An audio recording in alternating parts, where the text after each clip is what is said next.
Mines and minerals development and regulation act 2026 संशोधन पक्षरे केंद्र सरकार मुख्य युक्ति होची जे यह द्वारा जो भारत जो इंडस्ट्री गुड़ाक अच्छा जो माने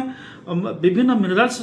संग्रह कर विभिन्न राज्य से अधिक कॉम्पिटिटिव हो पारे। पूर्वर राज्य सरकार पाखे गोटे माइंस और मिनरल्स उपर टैक्सेसन धार्य कर गोटे क्षमता थिला। या द्वारा से क्षमता संकुचित होता निश्चित ठीक, किंतु जो क्षमता राज्य मान पाखे थिला से क्षमता द्वारा कौन होता अधिकांश मिनरल बियरिंग जो स्टेट्स माने अच्छे से झारखंड हो ओडिशा हो कि तमिलनाडु हो केरल हूँ एमाने विभिन्न समय टैक्स परिमाण एत परिमाण बढ़ाई दौले जहाँफल जो इंडस्ट्री से मिनरल संग्रह करते से जो नेट प्रोडक्ट आसूला से एंड प्रोडक्टा विश्व बजार रे इवन भारतीय बजार में कॉम्पिटिटिव हो पार से कम्पिट कर पारे। बर्तमान जेहेतु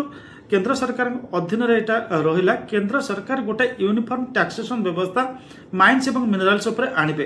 खनि और खनिज संपद उपर जहाँफल आम कहीपर केंद्र सरकार सब ध्यान देवे जे किभली भाव में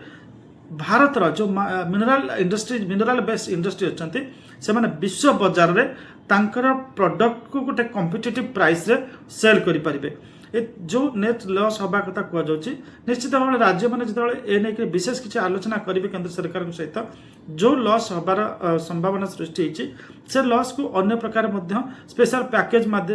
स्पेशल पैकेज हिसाब से राज्य सरकार केंद्र सरकार मागी पारती और हासिल कर संभावना रही।